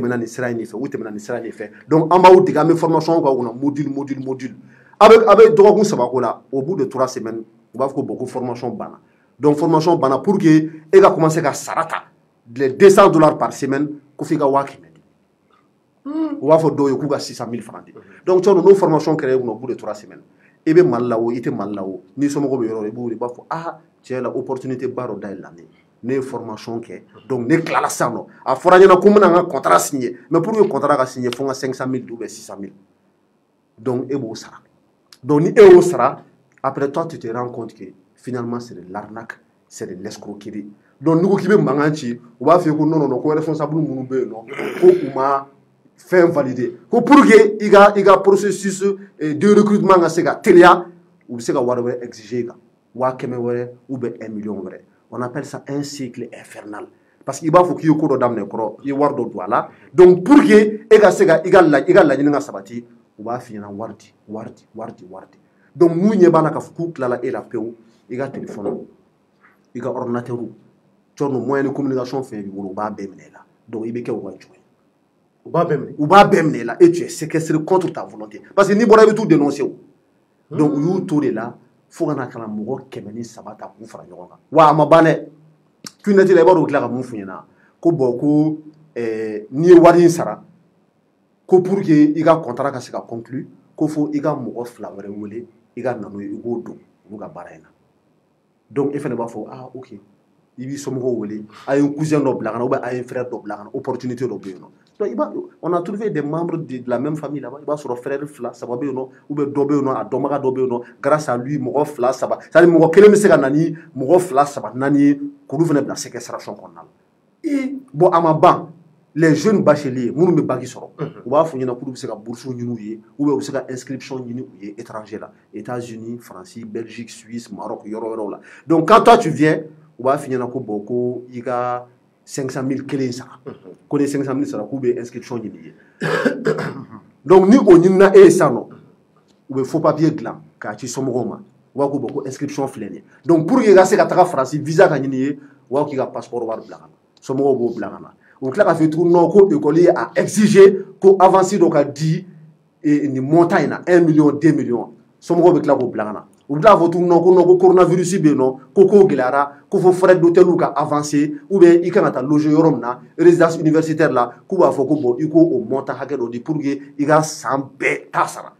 il paraît que k'u ye somɔgɔ dɔw arnaquer jusqu'à hauteur de 4 ou 5 millions jusqu'à hauteur de 4 ou 5 millions donc u y'u to de la Tchorno témoignage nana affilié voisins minnu bɛ yen nɔ et ils ont su que ko mun bɛ kɛ yan yɔrɔ la c'est quelque chose qui n'est pas normal. Mais maman, ou tu sais ou tu sais mais on dit que tu es séquestré contre ta volonté. Et ta famille. Non seulement au départ, il va sur tu as l'espoir que il va faire nos sorts là. Parce qu'il va faire wardo dikaba. Donc avant que état beka tunu ala, donc tu vas rester pour y gagner objectif à terre. Donc nous donc il faut que c'est qu'à faut bo et tout le samaka boy la watimna. Donc tu deviens un esclave. Mogobe banayeno. Ils étaient dans des conditions minables, n'egen tout boulot, et ils ne mangeaient qu'une seule fois par jour. Commissaire, il a dit que les gens ont récupéré, que les gens ont récupéré, que les gens ont occupé, c'est-à-dire que les gens ont droit au défensif. Mais grâce à Dieu et grâce au travail de la primature de la présidence, et de la direction nationale de la police à travers la brigade de répression du trafic humain et de la traite des êtres humains, les 103 personnes ont été libérées. Ça c'est très bien. Voilà, le compol Oumar Ousmane et le compol Adam Sidibé ont beaucoup travaillé au Nougatchédon. Et puis les 10 personnes ont été arrêtées et ils ont été remis au procureur de la commune 6. Très bien. Donc, on va sortir au boulot. On est en train de faire charia, on est sentencé fait avec un chorno, avec un gouchoukuna. On a exemple. Et puis, le commissaire Goko, le mois de juin dernier, Koutarabo, moi, en école, vous faites le séquestre de l'eau. Il va rien d'en faire.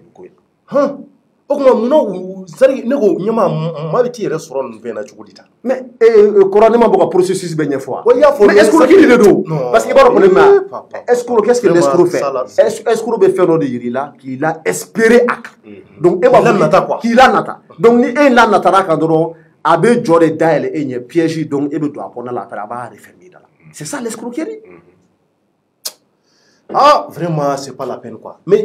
c'est-à-dire que les Maliens en bécan cliton est là quoi. En cliton est là, nous confessons de Tchaïli, de Kosobe, en la Jamana qu'on a non, ou bien comme escroquer. C'est-à-dire que les réseaux sociaux, on sait qu'à nana yeni kama comment na tcheni kama. Nabi dien koko ke aya ou miri. Ala est aclé de moi nyama mugama. Aclé mérite ya. Iki réfléchit, mina donne quoi là, neko kuna scout même. Iki ikale 45 mataka. Korote. Commentaire de même biboula kama. Bon, ayi dama yoroni fitini ndola me nyakla comme entoura discussion na yoroni nga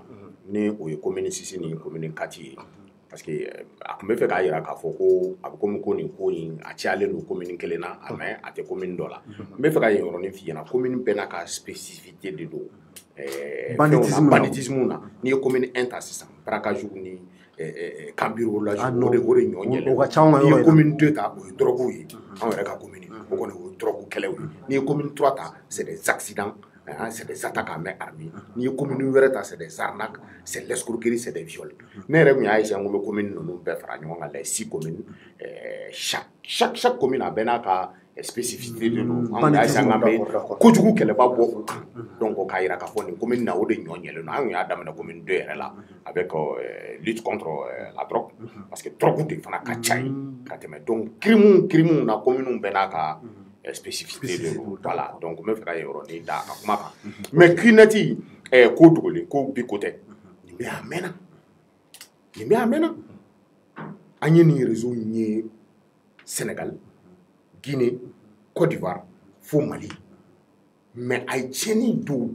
demseni chaman ina fa ay cheni do mo chaman bitaw réseau nous démanteler la pour souffrir akacha ay réseau do wéré là ou do wéré tellement be numé de ou be simulation de ke do be fait mu la ka frapper ni pour ou kan ou bi filmer quoi donc bi yiri kam ko la ah nous kele no kané mine na man war black na ou na ni tige do ba joy ko fe ni muru donc b'i filmer k'i ci u somɔgɔw ma u y'o kɛ waritigibaw caman na awɔ donc ka wari bɔ u kun u b'a fɔ ko k'a fɔra k'an ka nin wari in de bila ka na sinon u bɛ faga mais hali ne bɛ ka kadi ta mun fɔ awɔ o ye denmisɛnnin ninnu o fana kɛra ten denmisɛnnin ninnu n'ale ka alcool bilenni de bɔ alcool bilenni de bɔ u kan voilà n bɛ fɛ k'o de fɔ b'i tɛgɛ siri u b'a fɔ i n'a fɔ ko k'i tɔntigi cuneti nin a bɛ jamana in kɔnɔ ɲakila lakanaba bɛɛ lajɛlen bɛ a kalama parce que u tun b'a fɔ u ka réunion hebdomadaires la arrondissement foyi tɛ Mali kɔnɔ min tɛ cuneti nin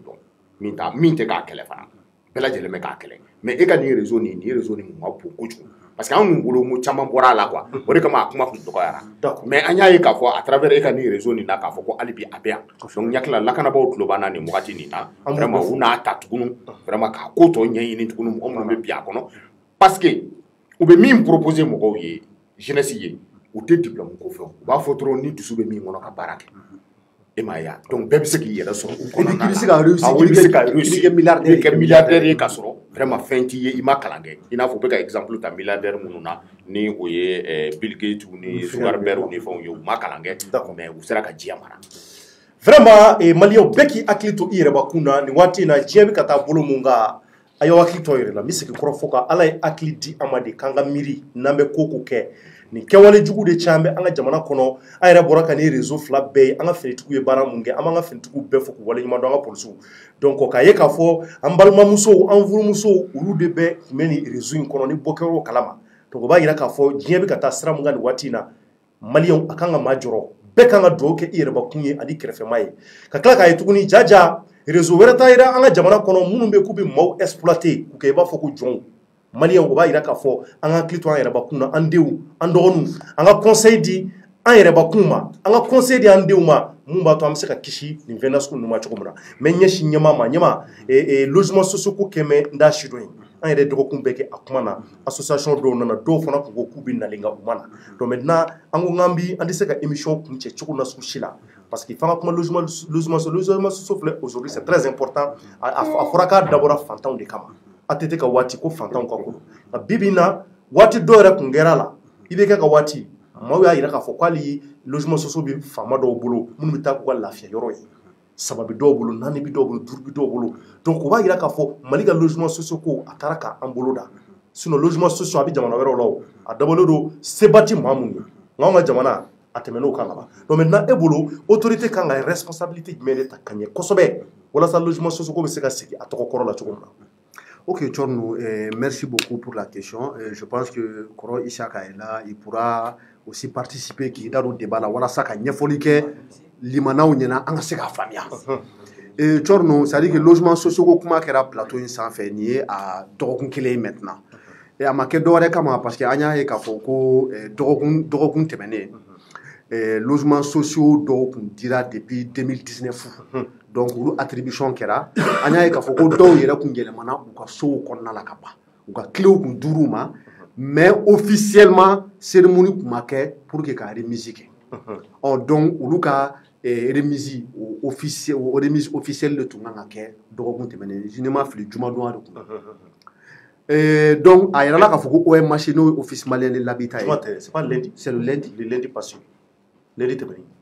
Ok, certainement ça doit être ça, le lundi passé.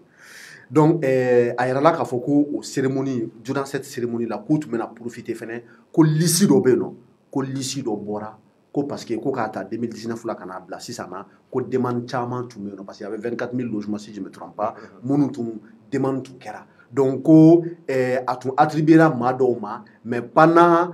plus de 2 ans ou bien 3 ans, c'est-à-dire que u ka demande ma se ka étudier. Donc, il faut que liste provisoire bora. Donc, OMH be fait profiter de l'occasion en fait ka attribution kura wɛrɛ kɛ walasa ni remise kɔrɔ mun n'a tile kan ka di u tigiw ma officiellement donc k'u bɛna maa wɛrɛw ka i n'a fɔ mɔgɔ kura minnu tɔgɔ donna k'u bɛna ka na ka tile d'u fɛnɛ ma sauf que association caman ba de bɛ yen nɔ minnu bɛ logements sociaux ko baaraw hukumu kɔnɔna u bɛ baara kɛ walasa ka se ka maliyɛnw défend pour que u ka se ka logements sociaux sɔrɔ olu caman wulila k'u jɔ u sen kan olu cɛla dɔw ko ko baara in kɛcogo ɲɛna ko parce que faire d'une pierre deux coups o tɛ dɔwɛrɛ ye cérémonie mun kan ka kɛ ka logements sociaux kɔrɔw k'a tile di donc dɔw ko ko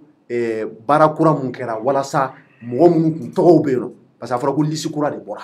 donc ko lisi kura in ko bɔra k'a baara kɛra sariya kɔnɔna na ko logement kura minnu attribuera ntaba kɔrɔ ko logement kura in ko a attribuera a kɛcogo ɲuman na donc ko président Assimi Goïta ani premier ministre Choguel Maïga k'olu bɛ taga donc k'u bɛna ka na ko lisi kura mɔgɔw fɛnɛ ta d'u ma sauf que association wɛrɛw fɛnɛ bɛ yen nɔ olu ko ko non ko lisi mun tun bɛ yen nɔ n'a tun fɔra ko provisoirement k'u ka cas étudiera k'i b'a sɔrɔ ko o mɔgɔw la parce qu'il y a des conditions d'éligibilité au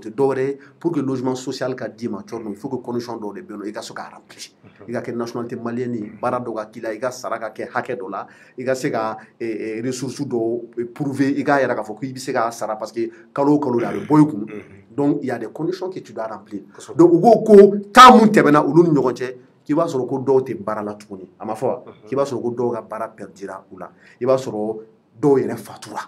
donc il faut que mise à jour de ka kɛ liste la et que commission ka sigi sen kan commission d'attribution mun bɛ yen nɔ olu ka se ka baara kɛ ka se ka logement kura ninnu k'o attribuer mɔgɔw ma ko mais ko malheureusement ko commission ma baara kɛ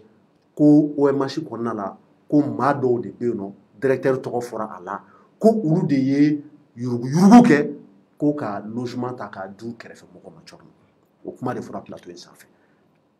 donc tu vois qu'il y a deux camps qui s'affrontent dɔw b'a la k'a baara kɛra ka ɲɛ dɔw b'a la k'a baara ma kɛ ka ɲɛ donc an ye kuma di bɛɛ ma minnu ko ko baara ma kɛ ka ɲɛ u nana plateau kan an ye kuma d'u ma ils ont avancé leurs arguments je pense que Thioro e y'u interviewé minnu ko baara kɛra ka ɲɛ an ye rendez-vous d'u fɛnɛ ma k'u ka na u ka kuma kɛ malheureusement ils n'ont pas répondu président sinon rendez-vous kuma n'u ni ɲɔgɔn cɛ ils sont pas venus donc maintenant nous quand même on a joué notre rôle bon Thioro et logements sociaux ko yɛrɛ il faut que maliyɛnw k'a faamuya mun don a talen don ka bila OMH de ka bolo kan n'o ye office malien de l'habitat ye office malien de l'habitat a ma créé ATT ka wagati dɛ depuis 96 o y'a sɔrɔ jɔn bɛ fanga la Alpha Oumar Konare wa a créera ni loi min c'est la loi numéro 96 030 donc o kɔnɔna la OMH ka mission ye mun ye c'est-à-dire que baarakɛyɔrɔ nasuguya mun don a dabɔra mun kama o kɛlen don k'a bɛɛ spécifier a kɔnɔna la donc a ka kan bi anw ka an da don a la parce que maliyɛnw de ta don n bɛna fɛn dɔ fɔ peut-être que les gens ne savent pas est-ce que OMH yɛrɛ a ka dotation o ye a bɛ balo cogo min na moyen minnu b'a ka disposition na olu bɛ sɔrɔ cogo di Thioro i b'a kalama k'a fɔ ko maliyɛn bɛɛ salarié fɛn bɛ Mali kɔnɔ Mali baarakɛla bɛɛ que tu sois du secteur public ou bien du secteur privé bɛɛ ka wari bɛ OMH la kɔrɔ 1% de la masse salariale brute i n'a fɔ u b'a fɔ o ma ko taxe de logement o de bɛ di OMH ma donc o ye e ka impôt ye ne ta b'o la Thioro ta b'o la maliyɛn bɛɛ dama ka kan a la donc ni c'est-à-dire que o établissement nasuguya o financement a partir dɔ bɛ bɔ o impôt la a ka kan an ka wuli an ka da don a la o ye kelen ye wa état n'o ye Mali yɛrɛ état ye o bɛ subvention kɛ a ye Thioro état ka wari ye jɔn ye e ne Isaka ani Mali baarakɛlaw Thioro o kɔfɛ u bɛ pɛrɛw kɛ wa u bɛ balo ni recette fana ye donc a fɔra ko ni logement bɛna attribuer ko commission dɔ de kan ka sigi sen kan n'o ye commission d'attribution ye o commission d'attribution de b'a lajɛ ni demande kɛra ni appel à candidature kɛra ni liste ni mɔgɔ minnu ka demande kɛ k'a lajɛ conformément à la loi namara t'a la k'a fɔ ko i bɛ favoritisme kɛ k'i bɛ clientélisme kɛ k'i bɛ wari minɛ dɔ la o t'a la karisa n'a ka kan karisa n'a ka kan mais malheureusement an y'a ye kabini logements sociaux ko ɲɔ ɲɛna so ATT o de y'a to caman tɔgɔ dɔra ko ATT bugu Thioro tiɲɛ la kuma dɔ la ne bɛ taa ATT bugu dɔw la ne bɛ so dɔw ye ne b'a fɔ ko franchement nin tɛ mɔgɔ ye mɔgɔ min bɛ wari fitinin sɔrɔ à la fin du mois parce que logements sociaux kɛcogo tɛ kelen ye F1 F2 F3 F4 mais ne yɛrɛ bɛ étage dɔw ye logements sociaux ninnu kɔnɔ Thioro n'i tɛ milliardaire ou bien n'i tɛ multimillionnaire Thioro i tɛ se k'a so jɔ i tɛ se k'a jɔ bon olu sera k'a sɔrɔ cogo di a bɛ se ka kɛ mɔgɔw ka sɔrɔ bɛ yɛlɛma on va peut-être me répondre pour me dire non i b'a sɔrɔ a daminɛ a kɛtɔ k'a sɔrɔ a bɛ nin situation na mais Thioro an bɛɛ ɲɛ bɛ tiɲɛ na an kana fili a ma quoi i b'a sɔrɔ logement c'est-à-dire que ATT bugu caman bɛ yen nɔ les 30 à 40% des maisons qui sont là-bas là ça appartient à des gens qui ont plus que les moyens qui ne doivent même pas bénéficier de ces logements sociaux bon mɔgɔw wulila ka na k'u dama kasi ouverture média kan heureusement u lamɛnna ko président Assimi Goïta ani premier ministre Choguel Maïga tiens la ne Choguel critiqué plusieurs fois n'y a fond dossier ba ka pôle économique la c'est un fol la de mais na e bara ñum fene ke chorno ka ka nga fo ko attribution là-bas mun kera ko manga cara no fe donc ko ka ko bla krefe folo ko ka laje jignema jolera donc au bas ira ka fo quelque part il y a quelque chose qui ne va pas donc quelque chose qui ne va pas là chorno joye munge ou un marché directeur ou la responsabilité qui est monde logement courant de nos attributions là ni Assimi Choguel go ko ka ta krefe et ministre de l'habitat allez nana amame kosobe mais quand il est venu dossier du Taraka Dama a bora mun kalama ou bien ate mun kalama est-ce que audit keraka est-ce que mo taraka ta nyini logement munu na fora ko nganga di ou dira chugu mais a fora ko ka a ko bla kerefe ko ka laje jignema jona donc ça veut dire que quelque part il y a quelque chose qui ne va pas donc nous c'est le lieu pour nous d'interpeller le gouvernement qu'a fait président Assimi Niana comme Mali Kura Kodo do Koro Mali Kura Kodo on veut aller sur des nouvelles bases ko impunité zéro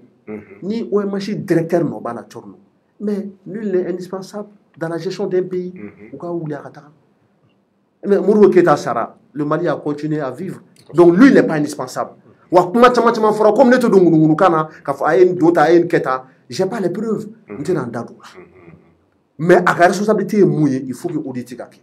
inspection ka ke c'est-à-dire enquête ou ka ke ka laje qui a fait quoi et j'ai même entendu koro la veille de la cérémonie il n'a pas cérémonie mais que chini chouina ko do shira OMH la ko fo 6h du matin 8h ko ga mo to do ordinateur ko nala mais aussi ka ke tuli n'a fara ko commission de kanga so ta ka di ema ka papier ou ta ka document la ka étudier pendant des jours et des jours voire des mois on ko souve ko dobe soro ko ka to do ordinateur ko nala des centaines de personnes wala sa ka se ka ulu ga se ka bénéficier ko fu be mo wole téléphone na ko che itele kana wari mbi to itele kana wari mais aussi ka ke tuli mais il faut que ça s'arrête. Et je sais que les transitions, et malgré tout ce qu'on peut les reprocher, ils ont une certaine volonté. Volonté pour la CACO changer. Et on a vu dans les dossiers judiciaires, ça c'est à la justice et au magistrat qui a déterminé. Mais on sait quand même qu'il y a la volonté de faire quelque chose et puis CACO changer. Donc, OMH directeur CACO qui expliqué. Pour l'économie ou bien taro ni service juridique munganga judiciaire munganga igne bla kola wa wuli ko roga nyi de on ba be fo yoro la de ama Choguel ta dugo ro mate mo ko ta dugo voilà donc ne ko d'accord vraiment c'est un commentaire de Beboula Koka koro rapidement bon commentaire mi mene bolo akoka ouverture média ere a barake sabula fan fla bela fan kelen de nana o de sera kana nyefo mais fan do en wole la ku kana nu mana tiens, en matière d'information, c'est déjà équilibré. Voilà, 17h, mais parce que je pense qu'il y a un message pour nous. Non, on a programme décidé. On est même plus obligé de les recevoir. Ni kuna fondila sera ima. Kuna fondila wati de fana babulu. Ayo kuna fondo soro ekan. Mais avec état la mene mi tadi, mi a tadi. O ta de be ta sisan bara be kɛ ni o de ye o maintenant ne bɛ fɛ kana kana dɔ wɛrɛ di sa a o kɔni kɔnɔna la fo n'i nana kana sarali kɛ sa o ye e yɛrɛ de bɛ fɛ ka information donc kɔrɔ n'u bɛ fɛ ka sinon ouverture média société de voilà société voilà est-ce qu'il y a faamu sinon en matière an b'u n'an ka voilà merci donc o de bɛ kɛ o de ye kunnafoni yɛrɛ sariya ye quoi sinon ouverture média y'a ka baara kɛ mais ni logement sociaux ko kuma nin a cayalen don a yiralen don k'a fɔ ko logement sociaux i n'a fɔ a tɔgɔ b'a fɔ cogoya min na k'a fɔ c'est le social vraiment ka dɛmɛ don mɔgɔ minnu vraiment ni olu tɛ se ka yɔrɔ sɔrɔ u yɛrɛ ye mais u bɛ ɲina a fanba bɛɛ lajɛlen kɔ n'o ye maliyɛn de l'extérieur ye tiɲɛna ɲina bɛ kɛ olu kɔ quoi parce que u tulo b'an na maliyɛn de l'extérieur camanba bɛ yen minnu bɛ logement sociaux ninnu nɔfɛ parce que a dɔw bɛ yen u bɛ fɛ ka na baaraw k'u ka jamana kɔnɔ mais vraiment i bɛ taa sɔrɔ yɔrɔ t'u bolo ou bien dɔw yɛrɛ bɛ wariw bila ka na u ka yɔrɔ tɛ jɔ u ka wariw bɛ tiɲɛ mais logement sociaux ni gɛrɛnw min kun don tiɲɛna a tun bɛ na ni jamanaw lafiyalen mais ɲɛma logement sociaux fana kun kan ka bila logement wɛrɛ kɔrɔ tuguni ni o ye structure bɛɛ fana kan k'i ka logement sociaux ɲini i n'a fɔ kɔsa in na polisiw wulila polisiw y'u ta ɲini il y a eu à peu près plus de 1000 logements o ko k'o bɛ di polisiw ma i n'a fɔ fana douane fana ka wuli ka taa ɲini armée. ainsi de suite hali armée les administrateurs ainsi de suite n'a kɛra o sira kan ne hakili la jɛlenya bɛ sɔrɔ a ko bɛ nɔgɔya quoi mais en tant que a bɛ structure kelen in de bolo tiɲɛ yɛrɛ la olu kɔni i bɛ taa sɔrɔ logements sociaux tɛ dɛ min b'o olu bolo tiɲɛ yɛrɛ la ka ca ni logements sociaux ye sabula a bɛɛ lajɛlen bɛ don o kun du ko dun n'a kuma fɔra wariko don tiɲɛ na parce que an bɛɛ lajɛlen adamadenw anw maliyɛnw an hakili la k'a fɔ ni y'an ka diɲɛnatigɛ dilanlen du de b'an bolo donc bɛɛ lajɛlen karalen don ka fɛn bɛɛ don du ko la donc a tigilamɔgɔw an minnu b'a ɲɛfɛ bi tiɲɛ yɛrɛ la ni u ɲininkara i bɛ taa sɔrɔ vraiment u wasalen don nin waati nin kɔnɔna la u wasalen don dɛ voilà merci beaucoup kɔrɔ min fɔ k'i waleɲuman ɲɛmaa min fana fɔ kosɛbɛ k'i waleɲuman dɔn maliyɛnw an bɛ aw bɛɛ fo mali kɔnɔ ani mali kɔ kan ni mun ye aw ka jɛmukan sanumanba in ye ni o ye Thierno Décrypte ko Thierno ka walawala jɛmukan a concept ye jumɛn ye ka se ka kunnafoni lase aw ma diɲɛ don o don kunnafoni minnu b'aw ka jamana kɔnɔ a ka ca nka anw bɛ bakuruba damadɔ de ta a bɛ se ka kɛ 3 walima 4 ka olu titi k'u ɲɛfɔ ka ɲɛ todunkan yɛrɛ la walasa jamanaden bi yɔrɔ yɔrɔ k'a ta Kayi fo Kidal ani nazara jamanaw la bɛɛ ka se ka faamuya k'a fɔ mun de kɛra u fa jamana kɔnɔ bi donc jɛmukan in sigi kun ye o ye aw denkɛ ani aw balimakɛ de bɛ jɛmukan in ka se ka a denbayaw ye kosɛbɛ kosɛbɛ ni o ye Thierno Ndiaye ye l'enfant de Ségou du Fouta Toro mɛ n yɛrɛ kanubaw fo kosɛbɛ k'u waleɲuman dɔn an bɛ foli lase an ka sponsors ma W7 Yarawal ani Savon Dima an bɛ bɛɛ fo ka bɛɛ waleɲuman dɔn k'a fɔ hali bi Ouverture Media ye nin de an bɛ bɛɛ ka bila la su ani tile an b'a fɔ an ka jamana Ala k'a diya Ala k'an bɛn kelen ma Ala ka sitanɛ don ani ɲɔgɔn cɛ merci à toutes et à tous a k'an bɛn waati wɛrɛ au revoir. A banna pewu pewu awɔ aw ka dusukasi tajiko la bolimafɛnko ta fan o fan o kɔni wa o banna pewu pewu yarawali nana ka maliyɛn bɛɛ lajɛlen lafiya esansi ɲuman gasoil ɲuman tulu ni bolimafɛn minɛn ɲuman bɛɛ lajɛlen sɔrɔ yɔrɔ yarawali de don yarawali la aw ka bolimafɛnw bɛ ko k'a jɛ k'a lahalaya bɛ jateminɛ k'a di masawura la i ta ɲɔgɔn fila ye o kɔfɛ a ma se k'i yɛrɛ sɛgɛn yarawali la i bɛ se k'i ka fɛnmisɛnnin santaw bɛɛ lajɛlen sɔrɔ wa sɔngɔ damatɛmɛ diya yarawali k'i dɛmɛ i ka taamaw la k'i nisɔndiya ka segin so.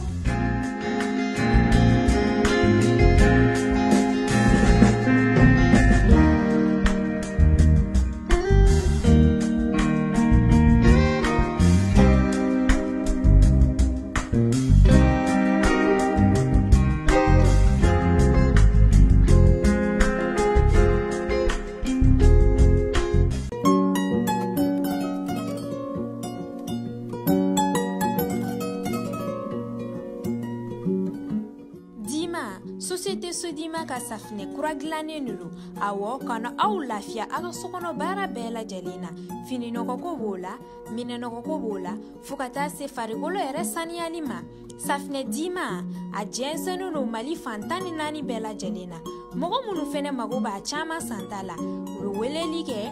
75 30 fu ani 51 safinɛ Dima safinɛw ka sanbala.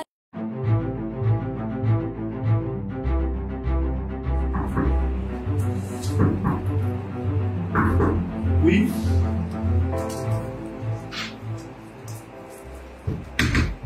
Bonjour, Charles. Bonjour, comment est-ce que vous Monsieur Koulibaly. Ok, voilà. Monsieur Koulibaly. Ah, merci.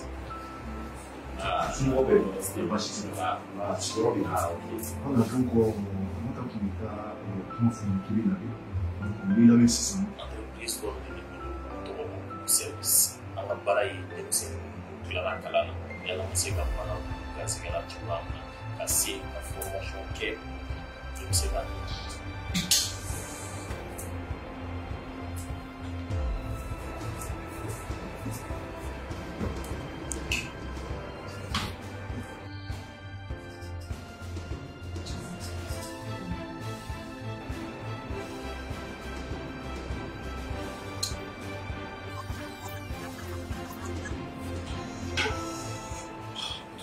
Ah, écoutez, pour moi, ça fout qu'on est à l'aide de l'eau. Nous, on a dit que l'on est double semaine.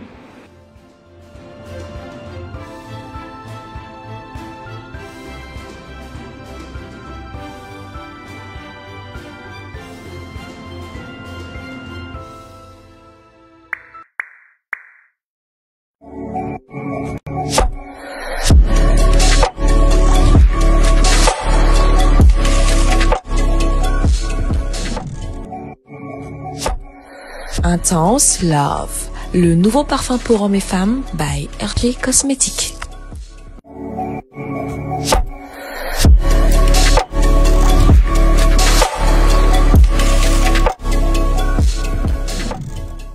Pure Séduction, le nouveau parfum pour femmes par RG Cosmetics.